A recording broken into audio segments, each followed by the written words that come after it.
the most common applications for a safety interlock outlet combined with a smoke and heat sensor is an audio-visual closet.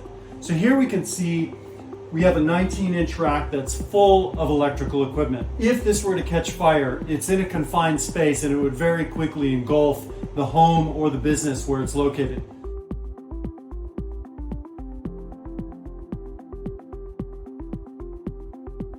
So in this situation, I've installed a safety interlock outlet, and that's powering the entire 19-inch rack here.